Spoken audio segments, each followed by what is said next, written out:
اعوذ باللہ من الشیطان الرجیم بسم اللہ الرحمن الرحیم۔ السلام علیکم ورحمۃ اللہ وبرکاتہ۔ معزز دوستو، امید کرتا ہوں کہ آپ سب خیریت سے ہوں گے، اور میری دل سے دعا ہے کہ اللہ تعالیٰ آپ سب کو ہمیشہ خیر و عافیت سے رکھے اور ہمیشہ خوش و آباد رکھے۔ معزز دوستو، میں ہوں آصف، اور آپ دیکھ رہے ہیں ہمارا YouTube channel new Urdu teacher. معزز دوستو، ہماری آج کی ویڈیو کا موضوع غلام کی بیوی پر بادشاہ کا عاشق ہونا۔ معزز دوستو، ہمارا آج کا سبق آموز واقعہ ہمارے آج کل کے نوجوانوں کے لیے بہت ضروری ہے، اس لیے میری تمام دوستوں سے گزارش ہے کہ اس واقعے کو پورا سنیے۔ اس سے پہلے ہمارے چینل پہ نئے آنے والے دوستوں سے اپیل کی جاتی ہے کہ ہمارے چینل کو سبسکرائب کر لیں اور بیل آئیکن کو بھی آن کر لیں تاکہ مزید اسلامک ویڈیوز آپ کو ملتی رہیں۔ تو چلیے بڑھتے ہیں آج کے موضوع کی جانب۔ معزز دوستو، ایک بادشاہ ٹہلنے کے لیے اپنے محل کی چھت پر گیا۔ ٹہلتے ٹہلتے اس کی نظر محل کے قریب ایک گھر کی چھت پر پڑی، جس پر ایک خوبصورت عورت کپڑے سکھا رہی تھی۔ معزز دوستو، بادشاہ نے اپنی باندھی کو بلا کر اس سے پوچھا کہ یہ کس کی بیوی ہے؟ باندھی نے کہا، بادشاہ سلامت، یہ آپ کے غلام فیروز کی بیوی ہے۔ بادشاہ نیچے اترا۔ معزز دوستو، بادشاہ سلامت پر اس عورت کے حسن و جمال کا سایہ چھا گیا تھا۔ بادشاہ سلامت نے فیروز کو بلایا۔ فیروز حاضر ہوا تو بادشاہ سلامت نے کہا، فیروز، ہمارا ایک کام ہے۔ بادشاہ سلامت نے فیروز سے کہا کہ فیروز، ہمارا یہ خط فلاں ملک کے فلاں بادشاہ کو دے آؤ، اور اس خط کا جواب بھی ان سے طلب کر کے لانا۔ معزز دوستو، فیروز وہ خط لے کر گھر واپس آ گیا اور رات کو وہ خط اپنے تکیے کے نیچے رکھ دیا۔ فیروز نے رات گھر پر گزاری۔ صبح اٹھتے ہی اس نے سفر کا سامان تیار کیا اور صبح سویرے منزل مقصود پر روانہ ہو گیا۔ غلام فیروز اس بات سے لا علم تھا کہ بادشاہ سلامت نے اس کے ساتھ کیا چال چلی ہے۔ معزز دوستو، ادھر جیسے ہی فیروز نظروں سے غائب ہوا تو ادھر بادشاہ سلامت چپکے سے فیروز کے گھر پہنچا اور آہستہ سے فیروز کے گھر کا دروازہ کھٹکھٹایا تو فیروز کی بیوی نے پوچھا کہ کون ہے؟ تو بادشاہ سلامت نے کہا کہ میں بادشاہ ہوں، فیروز کا مالک۔ اس کی بیوی نے دروازہ کھولا تو بادشاہ سلامت اندر آ کے بیٹھ گیا۔ تو فیروز کی بیوی نے حیران ہو کر پوچھا، بادشاہ سلامت، ہمارے غریب خانے میں کیسے آنا ہوا؟ تو بادشاہ سلامت نے کہا کہ میں مہمان بن کے آیا ہوں۔ تو فیروز کی بیوی نے بادشاہ سلامت کے آنے کا مطلب سمجھ کر کہا کہ میں اللہ کی پناہ چاہتی ہوں، آپ کے اس طرح ہمارے غریب خانے میں آنے کی مجھے خیر معلوم نہیں ہوتی۔ تو بادشاہ سلامت نے غصے میں کہا کہ اے لڑکی، یہ تم کیا کہہ رہی ہو؟ اے عورت، شاید تم نے مجھے صحیح پہچانا نہیں، میں بادشاہ ہوں، فیروز کا مالک۔ تو معزز دوستو، فیروز کی بیوی نے کہا کہ بادشاہ سلامت، میں جانتی ہوں کہ آپ فیروز کے مالک ہیں۔ بزرگ کہتے ہیں کہ اگر شیر کو کتنی بھی بھوک لگی ہو، وہ مردار کھانا تو شروع نہیں کر دیتا۔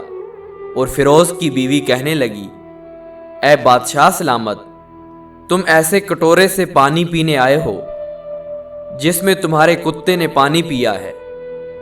معزز دوستو، بادشاہ سلامت اس عورت کی باتوں سے بڑا شرمساز ہوا اور شرم کے مارے واپس اپنے محل چلا آیا، لیکن اپنے جوتے وہیں بھول آیا۔ معزز دوستو، یہ تو بادشاہ سلامت کی طرف سے ہوا۔ اب فیروز کو آدھے راستے سے یاد آیا کہ جو خط اس کو بادشاہ سلامت نے دیا تھا وہ گھر پر تکیے کے نیچے بھول آیا ہے۔ چنانچہ فیروز نے گھوڑے کو تیزی سے واپس موڑا فیروز جلدی سے اپنے گھر کی طرف لپکا اور گھر پہنچتے ہی تکیے کے نیچے سے خط کو اٹھایا۔ خط کو اٹھاتے ہی اس کی نظر پلنگ کے نیچے پڑے بادشاہ کے جوتوں پر پڑی، جو بادشاہ سلامت جلدی میں بھول آیا تھا۔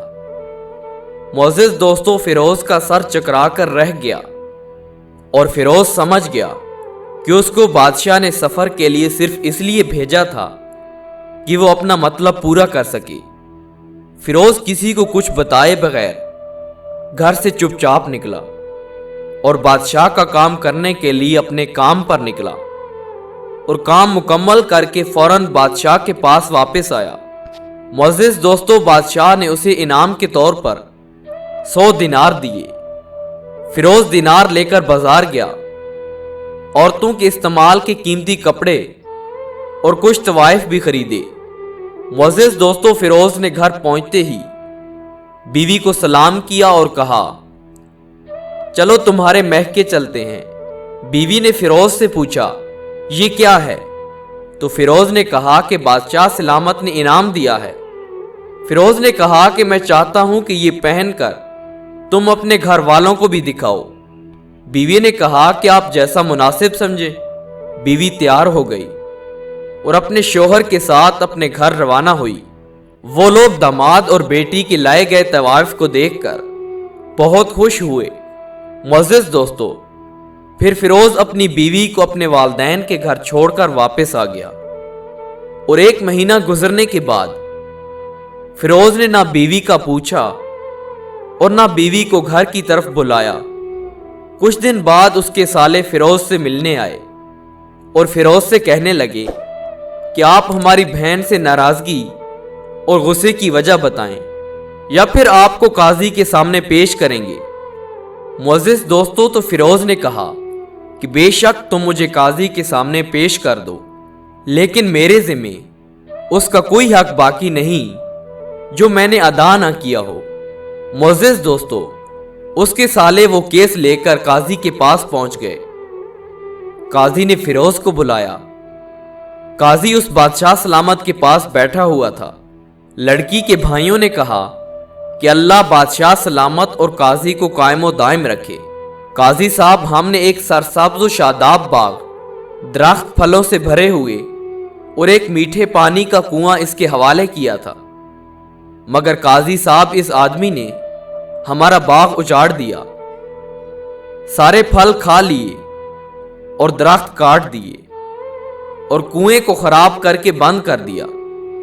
معزز دوستو، تو قاضی صاحب فیروز کی طرف متوجہ ہوئے اور پوچھا، ہاں تو فیروز تم کیا کہتے ہو؟ تو فیروز نے کہا کہ قاضی صاحب، جو باغ مجھے دیا گیا تھا وہ باغ پہلے سے بہتر حالت میں نے انہیں واپس کر دیا۔ تو قاضی نے اس لڑکی کے بھائیوں سے پوچھا کہ وہ باغ اس نے تمہارے حوالے ویسا ہی کیا کہ جیسے پہلے تھا؟ تو انہوں نے کہا، جی ہاں قاضی صاحب، بالکل ویسی ہی حالت میں ہمیں واپس کیا ہے، لیکن ہم اس باغ کو واپس کرنے کی وجہ جاننا چاہتے ہیں۔ تو قاضی صاحب نے کہا کہ ہاں فیروز، تم اس کے بارے میں کیا کہنا چاہتے ہو؟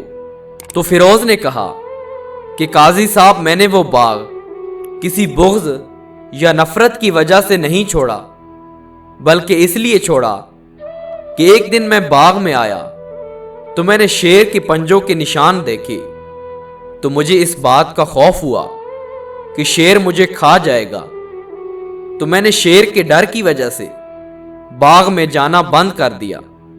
معزز دوستو، بادشاہ سلامت جو ٹیک لگائے یہ سب سن رہا تھا، وہ اٹھ کر بیٹھ گیا اور کہا کہ فیروز اپنے باغ کی طرف امن اور مطمئن ہو کر واپس لوٹ جاؤ۔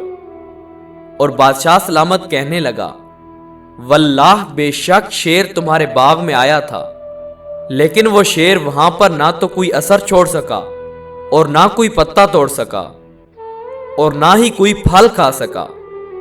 فیروز، وہ شیر تمہارے باغ میں تھوڑی دیر کے لیے رہا اور پھر مایوس ہو کر واپس لوٹ گیا۔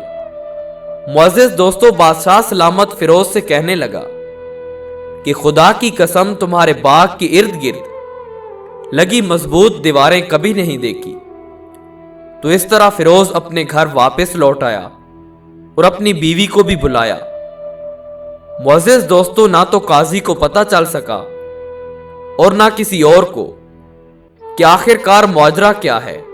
معزز دوستو اور نوجوانوں، کتنی خوبصورت بات ہے کہ کسی کے عیب کو چھپانا تاکہ کسی غیر کو یا ساتھ والے کو معلوم نہ ہو سکے، کیونکہ جب اللہ تعالیٰ کسی کی راز کو چھپانا چاہے تو انسان کی کیا مجال کہ کسی کی راز کو دنیا میں ننگا کر سکے۔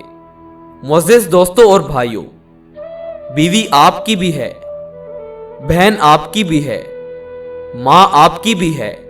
بے شک اگر آج تم کسی کی بیوی یا بہن کا پردہ فاش کرو گے تو اللہ تعالیٰ نے قرآن مجید میں واضح فرما دیا کہ اگر آج کسی کی ماں بہن کے ساتھ جو سلوک کرے گا، کل تو اپنی آنکھوں کے سامنے اپنی ماں یا بہن یا بیٹی میں سے کسی ایک کا وہ حال ہوتے ہوئے دیکھے گا اور تو اس وقت کچھ بھی نہ کر پائے گا۔ معزز دوستوں اور پیارے بھائیوں، امید کرتا ہوں کہ اس واقعے کو آپ سمجھ گئے ہوں گے۔ معزز دوستو، اس ویڈیو کو دوسرے بھائیوں میں ضرور شیئر کریں تاکہ وہ بھی اس واقعے سے سبق حاصل کریں اور دوسروں کی ماؤں اور بہنوں کی عزت کا خیال رکھیں۔ بے شک اللہ تعالیٰ سب کچھ بہتر جاننے والا ہے۔ معزز دوستو، تو ملتے ہیں ایک اور موضوع کے ساتھ، تب تک کے لیے اللہ نگہبان۔ والسلام۔